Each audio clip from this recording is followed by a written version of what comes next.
వి gold trusted gold buyers. మీరు తాకట్టు పెట్టిన బంగారాన్ని విడిపించి ఈ రోజు ఉన్న మార్కెట్ ధరకు కొనబడును.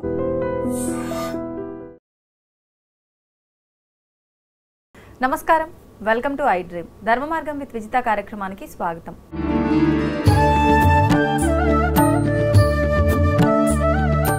నమస్కారం గురుగారు. గురుగారు, ఈ మధ్యకాలంలో ఎక్కువగా సెలబ్రిటీల దగ్గర నుంచి ప్రతి ఒక్కరూ, సామాన్యులు ప్రతి ఒక్కరూ కూడా కరుంగలి మాలని ఎక్కువగా ధారణ చేస్తూ ఉన్నారు.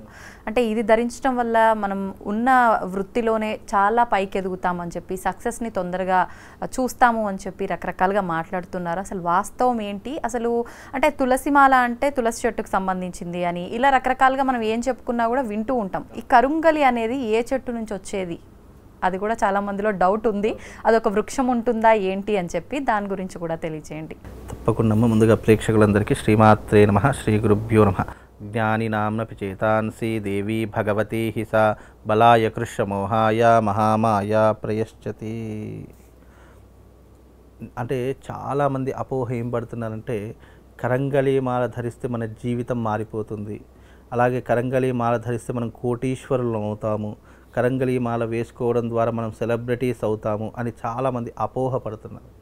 కరంగలి మాల అనేటటువంటిది మనిషిలో ఉన్నటువంటి నెగిటివ్ ఎనర్జీని దూరం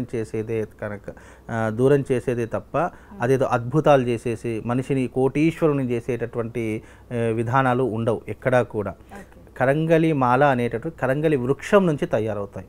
అవి వృక్షం, కరంగలి వృక్షమే ఉంటుంది. ఇప్పుడు చాలామంది ఏం చెప్తున్నా అంటే తెలియకుండా ఈ జమ్మి వృక్షం చెట్టు నుంచి తయారవుతుంది. జమ్మి చెట్టు యొక్క వృక్షము 150 ఏళ్ళు దాటితే దాని లోపల ఉన్నటువంటి బెరడు ఏదైతే లోపల ఉన్నటువంటి భాగం ఏదైతే ఉంటుందో అది నల్లగా మారిపోయి దాని నుంచి కరంగలి మాల తయారవుతుంది అని చెప్తూ ఉంటారు. నిజానికి కరంగలి వృక్షమే ఉంటుంది ఒకటి, దాని పేరే కరంగలి వృక్షం. అందుకే దానికి కరంగలి మాల అనడం జరిగింది. ఈ జమ్మి చెట్టు నుంచి తయారైనటువంటి మాల కాదు ఇది, కరంగలి వృక్షం అని చెప్పేసి చాలా అరుదైనటువంటి వృక్షం. వృక్ష జాతులలో మనకు తెలియనటువంటి వృక్షాలు కొన్ని లక్షలు ఉన్నాయండి. అవి మన కంటికి కనిపించినటువంటి వృక్ష జాతులు ఎన్నో ఉన్నాయి. కొన్ని హిమాలయాలలో ఉన్నాయి, కొన్ని అడవి ప్రదేశాలలో ఉన్నాయి, మనం గుర్తించలేము. కొన్ని దేవతా వృక్షాలకు సంబంధించినటువంటివి, దేవతలకు సంబంధించినటువంటి కొన్ని వృక్షాలు ఉంటాయి. ఆ వృక్షాలు ఎలా ఉంటాయంటే మనిషికి పాజిటివ్ ఎనర్జీని ఇస్తూ ఉంటాయి. పాజిటివ్ ఎనర్జీ అంటే మనిషిని నెగిటివ్ ఎనర్జీ నుంచి దూరం పెట్టేటటువంటివి, మనిషికి ఒక పాజిటివ్ ఆరాని క్రియేట్ చేసేటటువంటి కొన్ని వృక్ష జాతులు ఉంటూ ఉంటాయి. అలాగే మనం పుట్టినటువంటి నక్షత్రానికి కూడా ఒక్కొక్క వృక్షం అనేటటువంటిది ఉంటూ ఉంటుంది. అలా కరంగలి వృక్షం అనేటటువంటిది యూనివర్సల్, అది ఎవరైనా ధరించుకోవచ్చు. అంటే ఎలా ఉంటుంది అని అంటే కనుక దాదాపుగా ఒక వృక్షము 150 సంవత్సరాలు పైబడిన తర్వాత దాని యొక్క వృక్షంలో శక్తి సామర్థ్యాలు పెరిగిపోతాయి. పెరిగిపోయినప్పుడు ఏమవుతుంది అని అంటే కనుక అది నేలబారిపోతుంది. దాని నుంచి తయారైనటువంటిదే ఈ కరంగలి వృక్షం. ఈ కరంగలి మాల మొట్టమొదటిగా మనకు వెలుగులోకి వచ్చింది హీరో ధనుష్ ఉన్నారు కదండి, ఆయన ద్వారా బయటపడింది. ఆయన ఎప్పుడైతే ఒక ఆడియో ఫంక్షన్లో ఆయన మెడలో ఉన్నటువంటి మాల బయటపడడం జరిగిందో అందరు దాని మీద ఫోకస్ చేయడం ప్రారంభం చేశారు. అది ఏంటి, ఏం మాల అని చెప్పి చాలామంది గూగుల్లో సెర్చ్ చేశారు. అయితే అది చాలామంది ఆయన ఎప్పుడైతే ధరించడం ప్రారంభించారో దాని తర్వాత విజయ్ దళపతి గారు ధరించారు. దాని తర్వాత మన ఎవరు నాగార్జున గారు కూడా ధరించారు. ఆయన మెడలో కూడా ఇప్పటికి కూడా కరంగలి మాల కనిపిస్తూ ఉంటుంది. ఇలా కొంతమంది సెలబ్రిటీస్, విజయ్ దళపతి గారు కూడా ఈ యొక్క కరంగలి మాల వేసుకోవడం, పవన్ కళ్యాణ్ గారు మొన్న వారాహి దీక్షలో కూడా అతని చేతిలో కూడా కరంగలి మాల కనిపిస్తూ ఉంటుంది. ఇలా చాలామంది సెలబ్రిటీస్ కరంగలి మాలను వాడడం ప్రారంభం చేశారు. ఆడవాళ్ళు కూడా ఎందుకంటే ఈ మధ్యకాలం రష్మికి కూడా కరంగలి వచ్చి వాళ్ళ చేతిలో రష్మికి ఒక బ్రాస్లెట్ ఉంటుంది, కరంగలి బ్రాస్లెట్ ఒకటి ఉంటుంది. అలాగే అనసూయ గారికి కూడా ఉంటుంది. చాలామంది టీవీ యాంకర్స్ కూడా చాలామంది ఈ యొక్క కరంగలి మాలను వాడుతున్నారు. సెలబ్రిటీస్ దగ్గర నుంచి టీవీ యాంకర్స్ వరకు ప్రతి ఒక్కరూ కూడా ఈ కరంగలి మాలను వాడుతున్నారు. అంటే ఇది ఏంటి అంటే కనుక ఎందుకు ఇంత ప్రాధాన్యత అంటే కనుక ఇప్పుడు ఎవరైతే సెలబ్రిటీస్ ఉన్నారో వాళ్ళకు నెగిటివ్ ఇంపాక్ట్ చాలా ఎక్కువగా ఉంటుంది. వాళ్ళ చుట్టూ ఎప్పుడు కూడా నెగిటివ్ ఆరా ఎక్కువగా ఉంటుంది. ఎందుకంటే జనసంచారంలో తిరిగేటటువంటి వారు ఎవరైనా సరే వాళ్ళ చుట్టూ ఎప్పుడు కూడా నెగిటివ్ ఆరా ఉంటుంది. ఎందుకు అంటే వాళ్ళ చుట్టూ తిరిగేటటువంటి మనుషులు ఎవరైతే ఉన్నారో పాజిటివ్గా చూస్తుండవచ్చు, నెగిటివ్గా చూస్తుండవచ్చు, కొంతమంది దురుద్దేశంతో చూస్తుండవచ్చు. ఎన్ని రకాలుగా వాళ్ళ యొక్క దృష్టి ఒక వ్యక్తి మీద ఎలా పడుతుందో చెప్పలేము. అవన్నీ కూడా ఎలా ఉంటాయంటే పాజిటివ్ ఎనర్జీ అయితే ఇంకా నెగిటివ్ ఎనర్జీ ఎక్కువగా ఉన్నదనుకోండి, ఒక వ్యక్తి పదే సార్లు చూశారనుకోండి, ఆ నెగిటివ్ ఇంపాక్ట్ ఏమవుతుందంటే ఆ మనిషి చుట్టూ ఒక ఆరాలా తిరుగుతూ ఉంటుంది. దాని నుంచి రక్షణ పొందడానికే, ఆ నెగిటివ్ ఆరా నుంచి తప్పించుకోవడానికి ఈ కరంగలి మాల అనేటటువంటిది ఉపయోగపడుతుంది.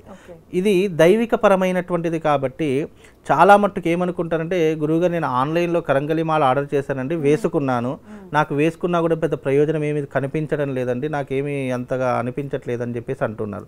కరంగలి మాల ధరించేటటువంటి పద్ధతులు చాలా రకంగా శాస్త్రంలో చెప్పారు. అంటే శాస్త్రంలో మీన్స్ ఏ దైవిక పరమైనటువంటి వస్తువు ధరించాలన్నా దానికి శాస్త్రీయ దృక్పథం, మంత్రశక్తితో, యంత్రశక్తితో, పూజా విధానంతో ధరిస్తేనే అది నీకు ఒక పూజనీయమైనటువంటి వస్తువు, ఒక శక్తివంతమైనటువంటి వస్తువులా నీకు ఉపయోగపడుతుంది. ఇప్పుడు ఆన్లైన్లో ఆర్డర్ చేసుకున్నానంటే అది కేవలం ఒక వస్తువు లేదా ఒక ఆభరణంలా మాత్రమే నీ మెడలో ఉంటుంది తప్ప అది వేసుకోవడం వల్ల ఎలాంటి ప్రయోజనం ఉండదు. ఒక దైవిక పరమైనటువంటి వస్తువు మన మెడలో వేసుకుంటున్నాము అంటే దానికి తప్పకుండా దైవిక పరమైనటువంటి ఆరాధన ఉండి తీరాలి. అయితేనే అది వేసుకున్నటువంటి వారికి ప్రయోజనం కలుగుతుంది. అది ఎవరి పాటికి వాళ్ళు పూజా మందిరంలో పెట్టి అలా పూజ చేసుకొని వేసుకోవచ్చా, లేదంటే పురోహితుల సమక్షం? అది పురోహితుల సమక్షంలో గురుముఖతగా తీసుకుంటేనే దానికి శక్తి సామర్థ్యాలు. ఇప్పుడు ఎగ్జాంపుల్గా చెప్తాను. ఇప్పుడు మనం కోట్లు పెట్టి గుడి కడతామండి, అందులో ఒక విగ్రహ ప్రతిష్ఠ చేస్తాము. ఆ విగ్రహ ప్రతిష్ఠ చేసే మునుపు దానికి 3 రోజులు కానీ 5 రోజులు కానీ ఎన్నో క్రతువులు చేస్తాం. అంటే జలాదివాసం, ఒక రోజంతా నీళ్ళలో పడుకోబెడతాం స్వామివారి యొక్క విగ్రహాలను. ఎందుకంటే దాంట్లో ఏదైనా దోషం ఉన్నా, దాంట్లో ఏదైనా క్రిమి కీటకాలు ఉన్నా జలంలో కొట్టుకుపోతాయి అని చెప్పి. అలాగే 2 రోజులు ధాన్యాదివాసంలో పెడతాం. అంటే ఒక రోజంతా కూడా ధాన్యంలో నిండా పోసి విగ్రహాన్ని కప్పేస్తూ ఉంటాము. 3వది శయ్యాదివాసం, ఫలపుష్పాదివాసం చేస్తూ ఉంటాము. ఒక రోజంతా మొత్తం పూలతో, పళ్ళతో, అన్నిటితో నింపేస్తూ ఉంటాము. ఎందుకు ఇవన్నీ చేస్తామంటే ఆ విగ్రహంలో ఉన్నటువంటి శక్తిని ఉత్తేజపరచడానికి, ఆ శక్తిని జనరేట్ చేయడానికి ఇవన్నీ చేస్తాం. అంటే ఒక విగ్రహానికి ఇంత చేస్తాం. ఎందుకు చేస్తాము అంటే అది ఉలులతో కొడుతూ ఉంటాము, మనము సుత్తెలతో కొడుతూ ఉంటాము, దాని మీద కాలు పెడుతూ ఉంటాము. ఎన్నో రకాలైనటువంటి విధానాలతో ఒక శిల్పం తయారవుతుంది. దాంట్లో జీవకళ ఉట్టిపడాలి అంటే ఇన్ని క్రతువులు ఉంటాయి. అదే రకంగా ఒక మనిషి ఏదైనా దైవిక పరమైనటువంటి వస్తువు మన మెడలో వేసుకోవాలి అంటే దానికి పూజాది క్రతువులు లేకుండా వేసుకోకూడదు. అలా ఒకవేళ వేసుకున్నా అది ఎలాంటి ప్రయోజనాన్ని ఇవ్వదు. ఎందుకంటే అది కేవలం ఒక వస్తువులాగా, ఒక ఆభరణంలాగా నీ మెడలో ఉంటుంది తప్ప దానివల్ల ఎలాంటి ప్రయోజనం ఉండదు. అందుకే పాజిటివ్ అయినా సరే నెగిటివ్ అయినా ఏమీ ఉండదు, ఒక వస్తువు అంతే. కొంతమంది అది వేసుకున్న తర్వాత నాకు మంచిగా అనిపించలేదు, అంతా ఏదో చెడుగా అనిపించింది, అందుకే తీసేసా, ఇలా చెప్తూ ఉంటారు కదా. మరి అది మామూలు. ఇప్పుడు అలా అనిపించింది అనడం అనేటప్పుడు అది జాతక లోపంతో, మాల లోపం కాదు. ఎందుకంటే నువ్వు మాల వేసుకున్నప్పుడు ఒకలాగా, మాల తీసేసినప్పుడు ఒకలాగా ఉండదు. నువ్వు పూజనీయంగా వేసుకున్నావు అనుకోండి, అదేమవుతుంది, నీ చుట్టూ నెగిటివ్ ఆరా లేకుండా నేను ఒక రక్షణ కవచంలో కాపాడుతుంది.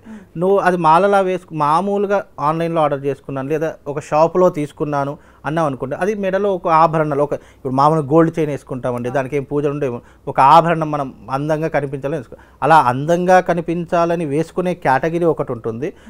ఇది వేసుకోవడం వల్ల నాకు మంచి జరగాలి అనే ఉద్దేశం ఉన్నటువంటి కేటగిరీ ఒకటి ఉంటుంది. కాబట్టి కరంగలి మాల ధరించేటప్పుడు ఎప్పుడైనా కూడా దానికి పూజనీయంగా వేసుకుంటేనే అది మనకు ఒక రకంగా ఉపయోగపడుతుంది. అంతే తప్ప మామూలుగా వేసుకున్న తర్వాత మళ్ళీ నియమాలు ఏమైనా పాటించాల్సి 100% పాటించాలి. ఎటువంటి నియమాలు? ఈ నియమాలు ఎందుకు పాటించాలి అంటే ఒక దైవిక పరమైనటువంటి వస్తువుని మనం మెడలో వేసుకున్నప్పుడు దానికి తప్పకుండా అంటుముట్టు దోషం ఉంటుంది. అంటుముట్టు దోషం ఉండకుండా దాన్ని మనం సేఫ్గా జాగ్రత్తగా పెట్టుకోవాలి. ఇప్పుడు ఎగ్జాంపుల్గా మనమే ఉన్నామండి, మనం ఎక్కడైనా చావు దగ్గరికి వెళ్ళాము లేదా ఏదైనా ముట్టుడు ప్రదేశానికో అంటుముట్టున్నటువంటి ప్రదేశానికో వెళ్ళాము. కొంతమంది బయట తిరిగితే కనీసం గుళ్ళో అడుగు కూడా పెట్టరు, ఎందుకు ఎక్కడెక్కడో తిరిగి వచ్చాము అని చెప్పేసి.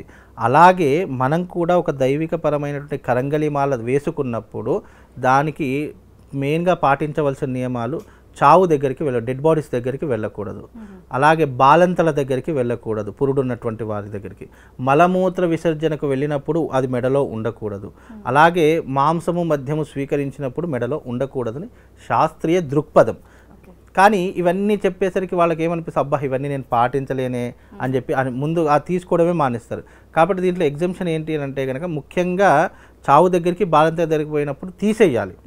దేవుడు మామూలు మాంసము తినేటప్పుడు తాగేటప్పుడు అది ఏం చేయాలంటే మన ఇంట్లో ఉన్నప్పుడు ఒక డబ్బాలో పెట్టుకొని దేవుడి మందిరంలో పెట్టుకోవాలి.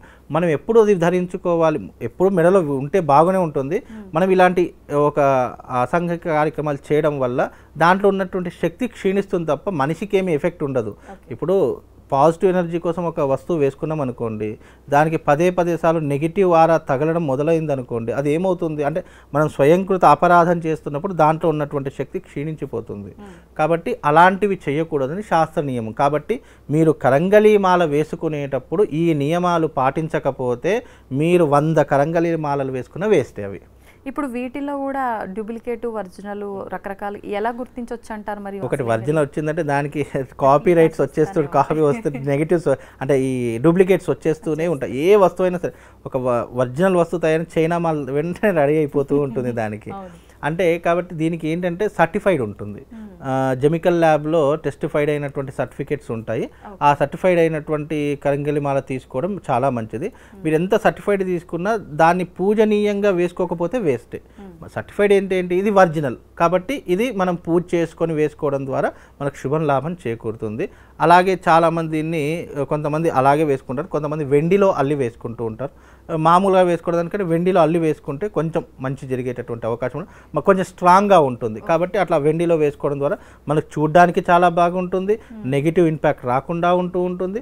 అది మనకు ఒక రక్షణ కవచంలో ఎప్పటికీ కూడా కాపాడుతుంది. కాబట్టి కరంగలి మాల ధరించే ప్రతి ఒక్కరూ కూడా ఒరిజినల్తో పాటు మీరు ఎంత ఒరిజినల్ కావాలని కోరుకుంటున్నారో అది పూజనీయంగా పూజ చేసిన తర్వాతనే మీ మెడలో ధరించుకునే ప్రయత్నం చేయండి. మీరు ఆన్లైన్లో కొనుక్కున్నా సరే దగ్గరలో ఉన్నటువంటి ఆలయంలోకి వెళ్ళి అక్కడ స్వామివారికి పూజ చేసి ఇవ్వమని చెప్పండి.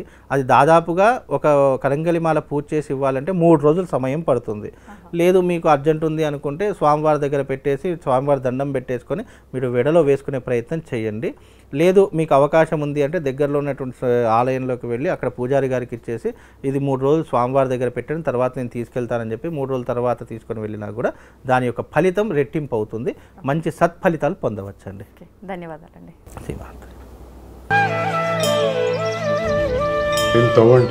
తవ్వుతున్న శివలింగం సరే దాన్ని అట్లా కప్పేసేయండి, చూపించదండి. కృష్ణ ఇస్ దేర్, మూర్తి పూజ కాదు, సాక్షాత్ బ్రజేంద్ర నందన భగవాన్ ఉన్నారు మూర్తిలో. ఏమీ ఆశించకుండా ఆరాధించే వాళ్ళు కూడా ఉన్నారా ప్రభుజీ? నిజమైన భక్తి అంటే మనకు తెలియదు కాబట్టి